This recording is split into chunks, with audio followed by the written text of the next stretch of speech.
देखिए वो आपके बीकॉम फर्स्ट पार्ट में वो केस लॉ है, गार्नर वर्सेस मर्रे, और ये एलएनएमयू का सबसे टॉप मुद्दा है। ये बराबर एग्जाम में आता रहता है। ठीक है, तो इस लाइट को जला दीजिएगा। हाँ, ये बराबर आपके एग्जाम में आता भी रहता है। गार्नर वर्सेस मर्रे का थ्योरी आता है। थ्योरी में आपको जो 20 नंबर मिलेगा ऐसे नहीं मिलेगा। कैसे मिलेगा? आप उसमें एक पॉइंट बनाइए पहले। आपको गार्नर वर्सेस मर्रे में से उठाना क्या चीज़ है, मुख्यतः आपको पॉइंट क्या क्या उठाना है। तो पहला कि गार्नर वर्सेस मर्रे जो है वो केस विवाद क्या है। क्या पहला, गार्नर वर्सेस जो मर्रे केस है वो क्या है, पहला पॉइंट। सेकंड पॉइंट कि इसके एलिमेंट्स क्या है, इस केस के अंदर क्या क्या बातें छुपी हुई है, क्या क्या तथ्य है, क्यों ये केस बना। पॉइंट नंबर 3 कि केस का डिसीजन क्या था, इसके जो जज साहब थे, जस्टिस जोएस साहब, उन्होंने डिसीजन क्या दे रखा था। और फोर्थ, क्रिटिसाइज ऑफ डिसीजन। ये जो जस्टिस जोएस साहब ने जो केस लॉ पे अपना डिसीजन दिया था उसके कुछ चीज़ों का क्रिटिसाइज हुआ। कुछ विद्वानों ने इनका क्या किया, क्रिटिसाइज किया, आलोचना किया कि भैया ये गलत डिसीजन है। सपोर्ट में भी थी। उसके बाद भारत में इसका क्या महत्व रहा इस केस का, ये 4 पॉइंट पर पूरा कहानी घूमता है। तो सबसे पहला डिसीजन क्या है, गार्नर वर्सेस मर्रे केस। इसको थोड़ा सा आप स्क्रीनशॉट लेना चाहते हैं तो आप ले लीजिए। ये 5 पॉइंट पहले आप थ्योरी में लिखिएगा। अगर आपको हिंदी में लिखना है तो लिखिएगा गार्नर वर्सेस मर्रे का जो केस लॉ है उसमें सर्वप्रथम 2 बातों का उल्लेख किया जाए। क्या क्या? पहला, इसके विवाद, तथ्य, डिसीजन की आलोचना और भारत में प्रयोग। ये दूसरा, ये विवाद उत्पन्न क्यों। तो पहले इन 5 चीज को डील करेंगे, फिर विवाद को उत्पन्न हुआ वहाँ पे जाके फिर निष्कर्ष लिख देंगे। तो मेरा 4-5 पेज तो एवे में भर जाए, आनंद फानंद में मेरा 4-5 पेज भर जाए, उसमें कहीं से कोई दिक्कत नहीं हो। अब यहाँ पर गीत लिख के पेज नहीं भरिए, कुछ है कि अपना कहानी लिख के भर। पेज भरने का मतलब पॉइंट आपको मिल जाएगा, और थ्योरी रटने का चीज़ नहीं, थ्योरी है समझने का चीज़। और आप बीकॉम फर्स्ट पार्ट के स्टूडेंट हैं तो आपको ये चीज़ ध्यान रखना है कि आप बड़े बड़े तथ्यों को याद करें, बड़े बड़े बातों को समझेंगे, रटेंगे नहीं, उसको कंसीडर करेंगे, उस केस लॉ को अपने से रिलेट करेंगे, तब जाकर बातों को समझ में आप ला सकते हैं। तो पहला चीज़ तो ये लिखेंगे कि गार्नर बनाम मर्रे के विवाद में मुख्य ये 5 बातें को विश्लेषण करना है।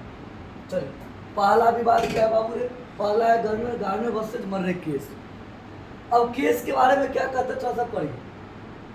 क्या है विवाद? कहता है सन 1903 में, कब? सन 1903 में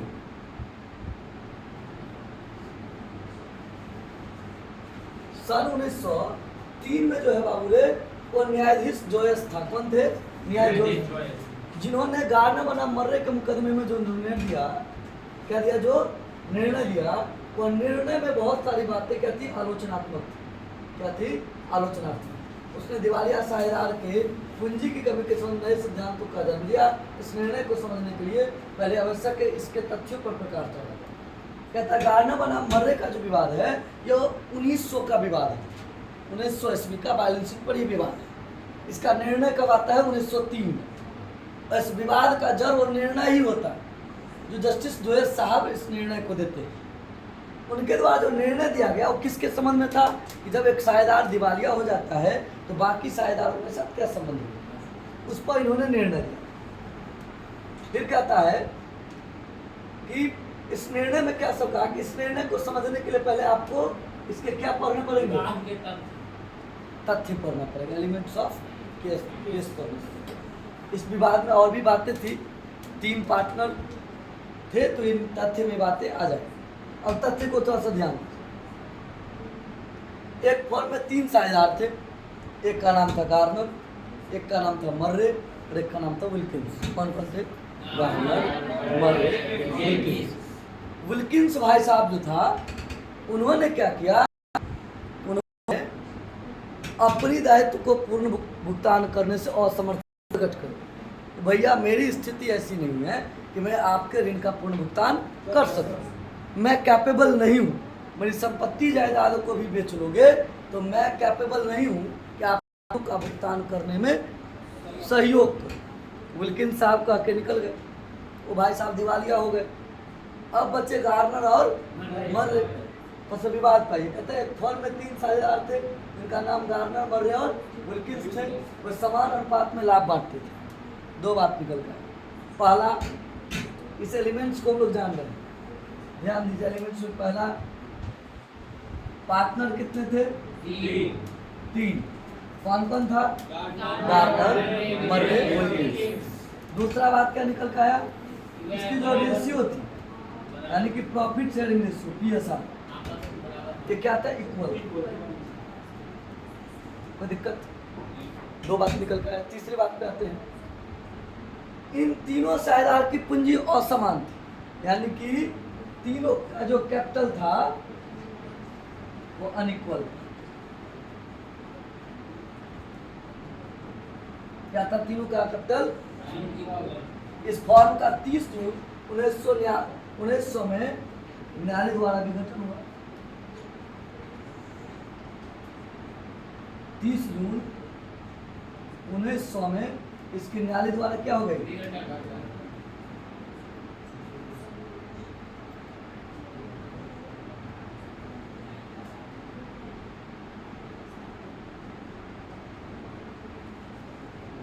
वाइंडिंग अप बाय पुट। और क्या बातें निकल कर आती है? फिर कहता है कि विघटन हुआ, विघटन होने पर साझेदार की संपत्ति को बेचा गया और बेचने से प्राप्त रकम में से लेनदार को भुगतान किया गया, परंतु साझेदार की पूंजी से इसका भुगतान करने के लिए पर्याप्त राशि नहीं बची। मतलब हल्ला नहीं करो, सभी संपत्ति को बेच दिया गया। और एसेट्स आर, और इसको बेचकर क्या किया गया? क्रेडिटर का भुगतान कर। लेकिन इतने राशि नहीं थे बाबू रे, क्या बोले? इतने राशि नहीं थे कि क्या हो सके,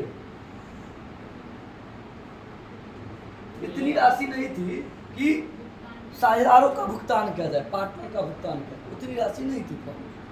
ठीक है, परंतु उस समय साझेदार की फर्म की जो स्थिति थी वो कैसे थी? थोड़ा सा देखिए। साझेदारी फर्म की जो स्थिति थी उस समय वो इस प्रकार की थी।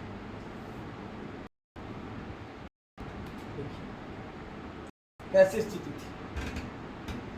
बैलेंस शीट जो दिख रहा है कब का है? 30 जून की है, जिसमें 2 पार्टनर है, कैपिटल में गार्नर और मर्रे। और ये जो अमाउंट दिख रहा है पाउंड में दिख रहा है, इसमें पाउंड्स में दिख रहा है। तो पाउंड्स कितना है? 2500 पाउंड गार्नर का था और 314 मर्रे का। टोटल इस साइड का इक्वल कितना? क्रेडिटर था ही नहीं, क्योंकि हम पेमेंट कर चुके हैं। इधर आए तो कैश मेरे पास कितना था? 1916।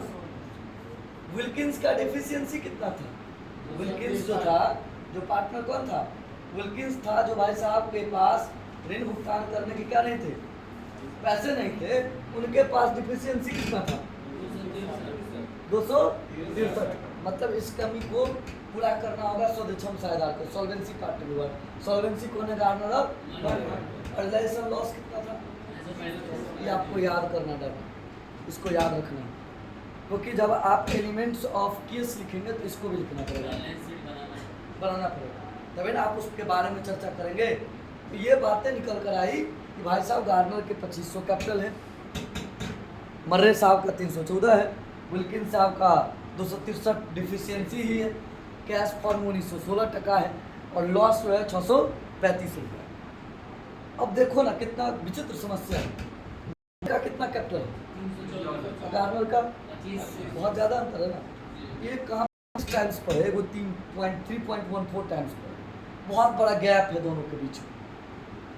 अब इस गैप में अगर कोई ऐसा आदमी कहे कि भैया लॉस को आप कैपिटल रेशियो में बांट लो, विल्किंस के डिफिशियंसी को क्या करो कैपिटल रेशियो में, तो बड़ा विवाद उत्पन्न हो जाएगा। गार्नर अच्छा वाला फंसता है। अगर 29 रुपीज़ लॉस है तो 3 पॉइंट कुछ रुपीज़ देगा कौन? 25 के करीब दे देगा गार्नर। तो विवाद और भी ज़्यादा बढ़ेंगे। ये विवाद का बेनिफिट है, कोई दिक्कत इसमें? चलो अब आते हैं विवाद की कुछ बातें। विल्किंस साहब दिवालिया हो गए, उनके पास देने को कुछ ना रहा, स्थायी नहीं बच रहा, कहाँ से देता, गरीब आदमी नहीं कुछ दे पाया, कहा माफ़ कर दे भैया मेरे पास कुछ नहीं है। ब्रिटिश साझेदारी अधिनियम 1890 की धारा 44 के अनुसार विल्किंस की 263 पूंजी की कमी वसूली पर हानि की तरह मानी जा सकती थी। इस प्रकार फॉर्म की कुल हानि 263 + 635 अर्थात 898 पाउंड हुई, जिसे शुद्ध साझेदार द्वारा बराबर बांटा जा सकता था। देखिए ब्रिटिश का जो साझेदारी अधिनियम है वो कब है, 1890 वाला, वो बड़ा अच्छा काम किया। उसने कहा कि ऐसा करो, तुम्हारा रियलाइजेशन लॉस कितना है, 600, और तुम्हारा डिफिशियंसी कितना है, 263।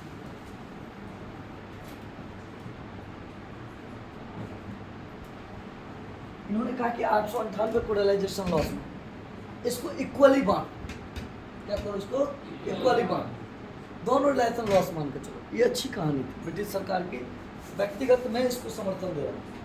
ये ब्रिटिश सरकार का पहले अधिनियम अच्छा, क्योंकि अगर ये मर्रे चालाक होगा तो जानबूझ के कैपिटल विड्रॉ कर लिया होगा, जानबूझ के 314 पे कैपिटल ले आया।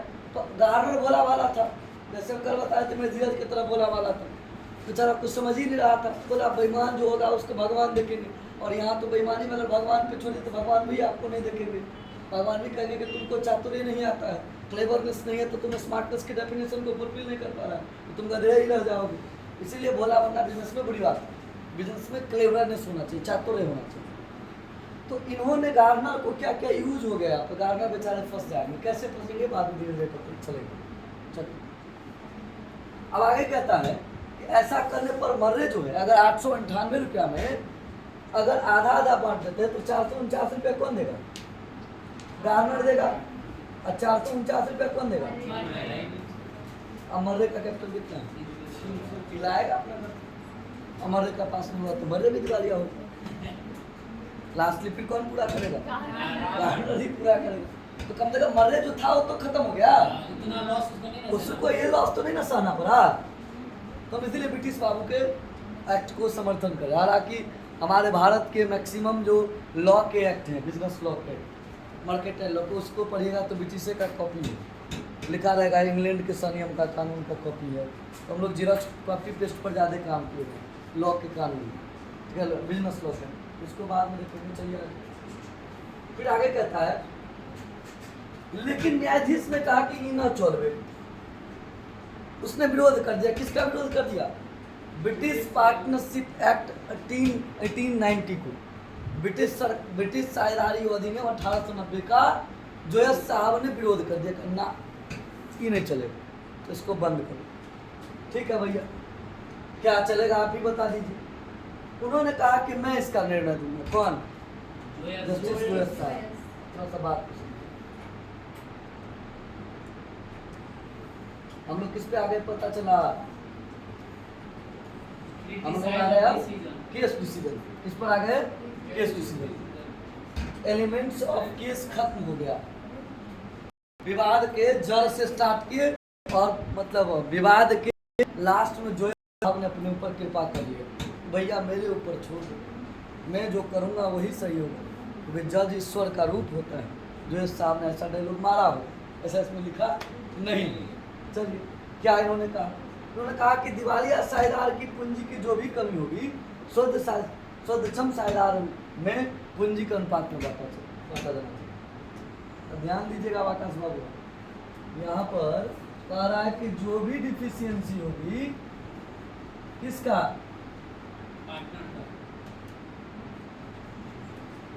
किसका, इंसॉल्वेंट पार्टनर का, किसका, मतलब दिवालिया साझेदार, उसको क्या करो, उसको बांट दो कैपिटल रेशियो, इसमें बांट दो, इसमें बांटो।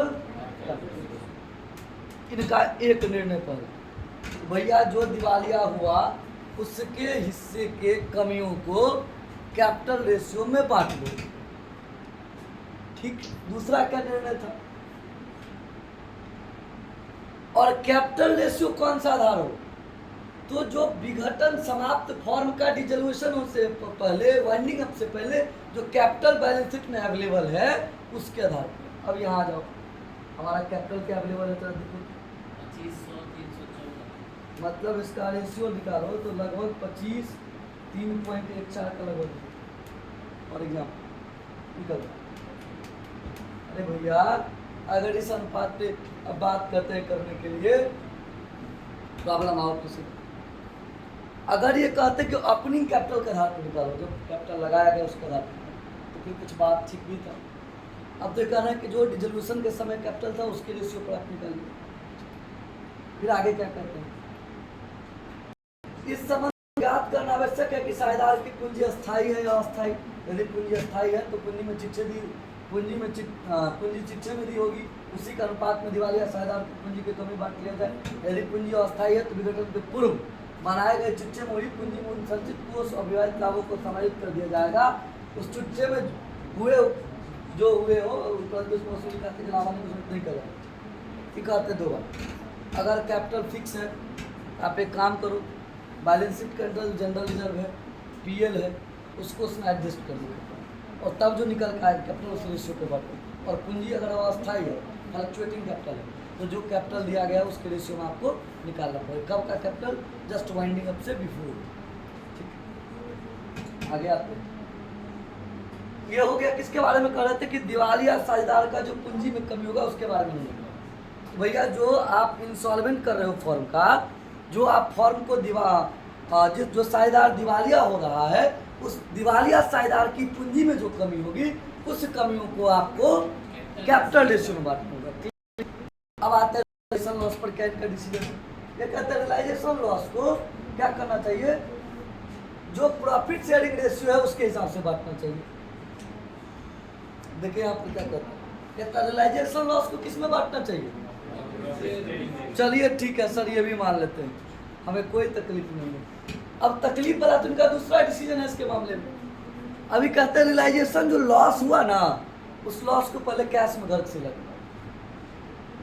मतलब अगर एक पार्टनर का 5,000 लॉस है तो उसके कैपिटल ऑलरेडी 10,000 रुपया पड़ा हुआ है फॉर्म में, तो 5,000 लॉस है ना, फिर भी उसका 5,000 रह रहा है, ये कार नहीं चलेगा। ये जो लॉस है ना वो लेकर आओ कैश में घर। उसमें है, उससे कोई मतलब अब मान के चलो मेरे जैसा गरीब आदमी पूरा पैसा लगा दिया है फॉर्म में, बाहर के लोगों को पता है कि सचिन सर दिवालिया होने वाले हैं, भगवान ने ऐसा किसी का मनोकामना पूर्ण ना हो, ठीक है, भगवान न करे, उनका मन है कि भैया ये दिवालिया होगा, उसका फॉर्म का स्थिति जीर्ण शीर्ण अवस्था में, वो हमको देगा, देव नहीं देगा ना, कर्जा तो हमको नहीं देगा, वो देव तो नहीं देगा, तो फिर मैं भी दिवालिया हो गया भाई, मेरे पास भी तो कैश नहीं है, कर दो दिवालिया हमको भी।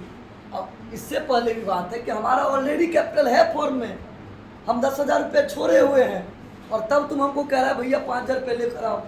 ये भी बड़ा गंदा स्थिति था, जस्टिस जो है साहब के द्वारा दिया गया।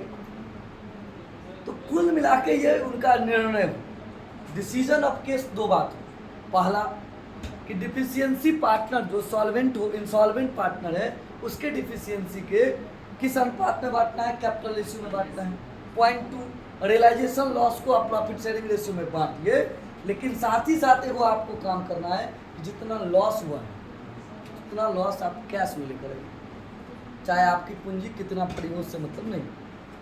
अब मैं भी इसके आलोचक रहा हूँ, बहुत सारे लोग समर्थक भी रहे हैं, अब देखते हैं आलोचना कैसे कौन क्या करता है। यानी कि हम लोग आ गए अब अगले लेवल से, क्रिटिसाइज ऑफ डिसीजन। क्या कहता है कि एक ऐसे साझेदार से जिसकी पूंजी खाते में क्रेडिट बाकी हो और यह कहना कि अपने भाग की वसूली की हानि को नगद लाए उचित नहीं। हम आपको अभी ये बोल रहे हैं कि मेरा ऑलरेडी 10,000 रुपये कैपिटल है फॉर्म में, और तब हमको कोई कह रहा है कि भैया 5,000 लेकर आओ। क्यों लेकर आऊँ मैं तुम्हारा नौकर हूँ क्या, मैं लेकर आऊँ? क्यों लेकर आऊँ? मैं नहीं लेकर आ रहा। जो है साहब का भाई जस्टिस है, उसके बातों को मानना पड़ेगा। तो एक तरह से ये भी आलोचनात्मक तथ्य को उतना पैसा क्यों लेकर लेकर है। और आगे कहता है क्योंकि हो सकता है, यही बात, क्योंकि हो सकता है उसने अपना सारा संपत्ति फॉर्म में पहले से लगा, घर जायदाद संपत्ति किरनी उड़नी ताक सब, ठीक है, सब लगा दिया। तो फिर क्या होगा, किरनी नहीं लगा जाता है, धन संपत्ति जो लगा। अब उसको अगर इस हानि को पूरा करने के लिए ऋण लेना पड़े तो, अगर मान के चलो ऋण दे भी दिया तो ब्याज नहीं लेगा। एक तो यहाँ लॉस पूरा कर रहा है रिलायंस का, ऊपर से बेचारा ब्याज कर रहा है। वो कभी पार्टनरशिप को चिमटा से भी छूना पसंद नहीं करेगा। बेचारा कर्जा में महाकर्जा डूबता जाएगा, ठीक है, तो दिक्कत हो जाएगा ना, ठीक है।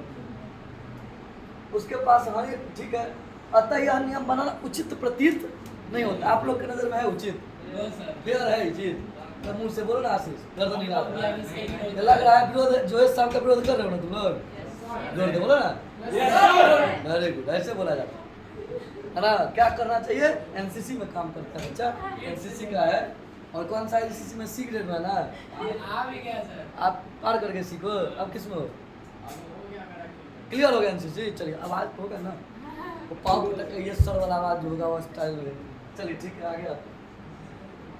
अब यहाँ पर सेकंड चीज कहता है, एक आलोचना समझ में आ गया कि रिलाइजेशन का लॉस क्या इसमें क्यों लाएगा, एक आलोचना। दूसरा आलोचना है कि यदि एक साझेदार के पूंजी खाते में डेबिट बाकी है, उसे दिवालिया साझेदार के पूंजी की कमी नहीं वहन करना पड़ेगा। अब एक और नया, अगर ये जो है मर्रे साहब थोड़ा और तेज होते, अपना सारा कैपिटल निकाल लेते और डेबिट से छोड़ देता है, घर में धनी मनी आदमी, मान के चलो मर्रे साहब बहुत रिचेस्ट पर्सन है और उन्होंने चालाकी से पूरा कैपिटल फॉर्म में से विड्रॉ कर लिया, तब तो विल्किन साहब गए, मर्रे साहब गए, अपना धन संपत्ति बचाकर, मारा गया गार्नर, न घर का रहा ना लाइट का रहा बेचारा। गार्नर तो गया, इसका मतलब तो गार्नर भाई साहब को क्या पड़ेगा? बचाना पड़ेगा ना। अगर ऐसा कर लेता ज्यादा आलोचना होगी, और ऐसा हो सकता है कोई कर ले, अगर इस फॉर्म के संविधान को कोई माने तो। आगे कहता है, फिर आगे कहता है, परंतु धनवान चालाक साझेदार अपनी पूंजी का आरंभ कर डेबिट बाकी पहले से प्रकट कर सकते ताकि उन्हें इस कमी का वहन नहीं कर सकते। कहता है जो धनवान पार्टनर है, जो चालाक भी है, वो सारे कैपिटल को ड्रॉ, अब उसको कुछ की देना ही नहीं, कैपिटल लेस है, क्योंकि कब का कैपिटल कह रहा है? डिसोल्यूशन से जस्ट वाइंडिंग अप से जस्ट पहले वो तो सारा कैपिटल निकाल लिया है, सारा तब तो गार्नर अकेले बढ़ा है, तो बड़ा विवादित। ये सारे इनके आलोचना थे, कोई दिक्कत यहाँ तक। अब लास्ट एलिमेंट, लास्ट कहानी पर अब होगा। भारत में इसका प्रयोग किया, कहते वर्तमान काल में भारत में साझेदारी संलग्न विशेष महत्व रखता है। हमारा जो अभी भारत है उसमें ज़्यादा से ज़्यादा इंपॉर्टेंस कौन रखता है? पार्टनरशिप डीड रखता है। जो पार्टनरशिप डीड कहेगा उसी के अकॉर्डिंग हम चलेंगे, ठीक है। अब आगे कहता है, यह संलेख बनाते साझेदार आपस में तय कर लेते हैं कि किसी भी साझेदार उसकी पूंजी की कमी की विवाद किया जाएगा। जब संलेख पार्टनरशिप आता है तो उसी संलेख कर लिया जाता है कि इंसॉल्वेंट के अमाउंट के डिफिशियंसी को, इंसॉल्वेंट पार्टनर की डिफिशियंसी को हम किस रेशियो में बांटें, ये पार्टनरशिप में पहले ही लोग फाइनल करें। यदि साझेदारी संलेख में दिवालिया साझेदार को पूरा करने के लिए कोई अनुपात नहीं दिया हो, उसी अनुपात में स्वयं साझेदार कमी को पूरा करते हैं और इस दशा में गाना वाना मारने का प्रयोग नहीं लाएगा। कहता है मान के चलो पार्टनरशिप डीड में नहीं चर्चा है डिफिशियंसी के बारे में, डिफिशियंसी को कैसे पूरा किया, तो कहता है कि पूरा करने के लिए कोई अनुपात दिया रहता है तो उसी अनुपात में पूरा करेंगे। मतलब अगर अनुपात दिया है तो उसी अनुपात में करेंगे। मान लो चलो कैपिटल रेशियो नहीं दिया बल्कि अलग कोई रेशियो दिया, तो जो रेशियो दिया है पार्टनरशिप डीड में उस पर करेंगे। पार्टनर गार्डन बनाम मर्रे पर ध्यान नहीं। फिर कहता है भारत में गार्डन बनाम मर्रे के निर्णय के प्रयोग विभिन्न प्रकार के विचार। कुछ का विचार है कि भारत में दिवालिया साझेदार की पूंजी को साझेदार द्वारा उस अनुपात में पूरा किया जाए जिसके अलावा लाभ अनुपात करते हैं। भारत में कुछ लोग मानते हैं कि जो डिफिशियंसी इंसॉल्वेंट का दिवालिया साझेदार का उसका जो बंटवारा हो किस अनुपात में हो, उसका बंटवारा पीएसआर में, प्रॉफिट शेयरिंग रेशियो में, कुछ आदमी का मानकर। हमारा भारतीय साझेदारी अधिनियम 1932 कहता है इसके मामले में, कहता भारतीय साझेदारी अधिनियम 1932 की धारा 48 एग्जाम में बेहतर मार्क लाना हो सेक्शन जरूर लिखो। हमारा भारत के जो पार्टनरशिप एक्ट है 1932 उसका सेक्शन 48 क्या कहता है इसके बारे में? कहता है कि हाँ पूंजी कमी सबसे पहले लाभ में पूंजी में। अच्छा देखिए यहाँ पर कितना अच्छा कंसेप्ट है, पूंजी की कमी सहित सबसे पहले लाभ में फिर अंत से सबसे पहले जो लाभ है कमियों को पूरा किया, फिर साझेदार का पूंजी है उसको पूरा किया, उसके बाद भी रह जाता है तो आप क्या करिए, फिर पार्टनर उसको क्या कराओ, बात समझ रहे हैं, उसको करने की बात नहीं कर, इसका बात नहीं करता है, रियलाइजेशन लॉस को कैश मिलाने के बाद पार्टनरशिप एक्ट नहीं करता हमारा भारत। वो कहता है कि सबसे पहले आप प्रॉफिट से फुलफिल करो, तब भी रह जाता तो घर से कैश लेकर आपको आना पड़ेगा। आगे फिर क्या करते हैं, यह धारा केवल उस लागू होती है जबकि तो 3 में गार्डन बना मर्रे का निर्णय किया गया और पूर्व 28/1932 भारतीय संविधान के पास अधिनियम पास करते समय इसमें तो विरोध में कोई भी जिक्र नहीं पाता। कहता है कि साझेदारी अधिनियम 1932 बना और फैसला का 1903 का 28 साल बाद साझेदारी अधिनियम बना, 29 साल बाद। भारत में भारतीय अधिनियम के विरोध में सपोर्ट जिक्र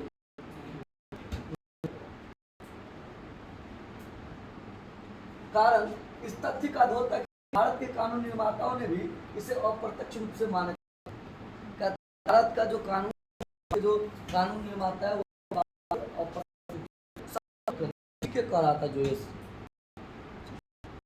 यहाँ भी न्यायालय यहाँ तक कि सिंध उच्च न्यायालय के न्यायाधीश 1949 में मूलचंद बनाम भेरू मर्रे के न्यायाधीश का विचार किया, बल्कि हमारे भारत में 1950 में विवाद हुआ किसके बीच में, मूलचंद बनाम के विवाद में गार्डनर बनाम मर्रे का उल्लेख भी किया गया।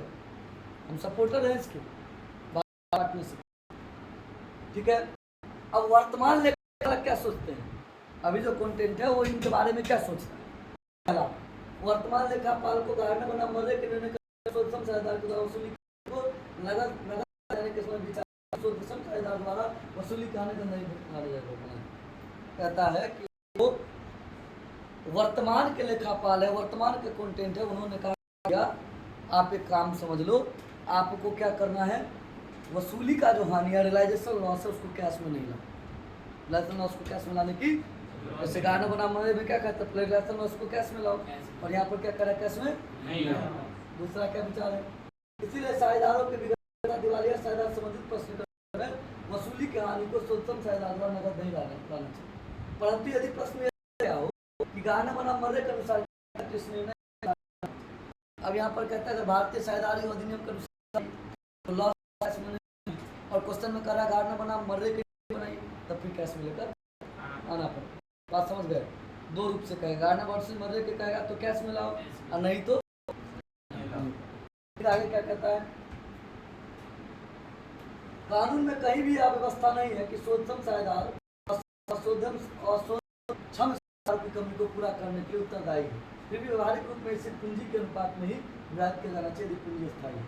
अब यहाँ फिर कह रहा है कि उसके जो डिफिशियंसी है उसको कैपिटल रेशियो में बांटना चाहिए, ये भी मान लो। वर्तमान लेखापाल कह रहे हैं कि भैया कानून में यह व्यवस्था नहीं है कि शोधक्षम साझेदार और शोधक्षम साझेदारों की कमी को पूरा करने के लिए उत्तरदायी, मतलब हमारा कानून ये नहीं कहता है कि जो पार्टनर इंसॉल्वेंट हो गया है उसके कैपिटल की कमी को पूरा कौन करेगा, सॉल्वेंसी पार्टनर करेगा, जो पार्टनर बचा वो करेगा, लेकिन व्यवहारिक रूप से पूंजी अनुपात में विभाजित किया जाना चाहिए। दिवालिया से पहले जो पूंजी है उसके अनुपात में आपको कैपिटल को डिवाइड करना चाहिए। चलो पूंजी अस्थायी होगा तब क्या करेंगे, कहते हैं अगर पूंजी अस्थायी हो तो इस पूंजी के अनुपात में दिवाली साझेदार कहानी को बांटना चाहिए जो चिट्ठे में दी गई हो, और पूंजी अगर अस्थायी है वसूली खाते के बाकी को समायोजन करने से पहले चिट्ठे में दी हुई पूंजी समान संचय और व्यतिरिक्त लाभ पूंजी पर, मतलब पूंजी अगर अस्थायी है तो जो चिट्ठा है उसके अनुसार करें, आप पूंजी अस्थायी तो रिलेशन लॉस वगैरह को रिलेशन लॉस का भी चलता है ना, देख लीजिए। समान संचय पूंजी पर लाभ आहरण आरोप रुपया साझेदार को वेतन आदि का समायोजन करने के बाद ही, मतलब रियलाइजेशन लॉस को छोड़कर बाकी जो लॉस प्रॉफिट है जनरल रिजर्व है उसको एडजस्ट करने के बाद ही इसका आप क्या करिए बंटवारा। बात समझ गए, कोई दिक्कत नहीं। चलिए महत्वपूर्ण, यदि किसी साझेदार के पूंजी खाते में डेबिट बाकी हो लेकिन वह दिवालिया न हो तो ऐसे साझेदार दिवालिया सायदाल के पूंजी खाते को कमी को सामने, देखिए कितना बड़ा ये कह रहा है अगर कोई पार्टनर का डेबिट शेष है, कैपिटल उसके पास है ही नहीं, टोटल ड्राइंग्स कर लिया है, तो फिर वो कोई रुपया नहीं देगा, सारा पैसा तब जो बचा है वो भारत का कानून इसको मानना है। हम भारत के कानून का विरोध तो नहीं करते हैं, भारत के कुछ कुछ के जो कानून में उसका बड़ा विरोध करते हैं। इस पर अमेंडमेंट आना चाहिए। एज ए टीचर हम इसको माने कि इस पर अमेंडमेंट आना चाहिए। हमारे पुरखों ने जो गलती किया है उसको बार बार रिपीट करना कहीं से सही नहीं, ये चीज़ गलत है। यहाँ पर अब तो और ज़्यादा चातुरी हो जाएगा, आपके का सब तब दूसरा भी निकाल लेगा पूरा क्या नहीं होता। चलो आज आपको मेन थ्योरी के बारे में हम सारा कुछ बता दें। अब इसका नेक्स्ट लेक्चर जो होगा अकाउंटिंग ट्रीटमेंट पर होगा। आप अगर क्वेश्चन आता है कि साझेदारी के विघटन से आप क्या समझते हैं, गार्नर बनाम मर्रे के विवाद से आप क्या कारण है, क्या विवाद था, इन बात इतना बात तो पूरी करेंगे तो 20 का 20 आपको मिलेगा। अगर आप मेरे वीडियो को यूट्यूब पर देख रहे हैं तो द कॉमर्स स्टेशन को क्या कर दीजिए, सब्सक्राइब और लाइक कर दीजिएगा और बेल आइकन को दबा दीजिएगा ताकि आपको नोटिफिकेशन मिलता रहे। और फेसबुक पे देख रहे हैं अंगूठा डाल दीजिएगा वो हार्ट वाला, ठीक है, तो हमको मिल जाएगा। और अगर कहीं इम्प्रूवमेंट की ज़रूरत है तो I am not a teacher, I am just like you. हम भी एक स्टूडेंट की तरह पढ़ा रहे हैं, बड़े भैया हैं आपके। अगर मेरे से कुछ मिस्टेक हो रही है तो कमेंट में जिक्र करिएगा ताकि मैं उन चीज़ों को शुद्ध करूँगा। और अच्छे व्यक्ति हैं तो मैसेंजर पे भेजिएगा कि भैया थोड़ा सा यहाँ इम्प्रूवमेंट हो सकता है और बेहतर होगा, कमेंट में नहीं करिएगा, है ना। और नहीं बेहतर लगा मुझे मोटिवेशन के लिए आपका कमेंट काफ़ी है। Thank you, take care.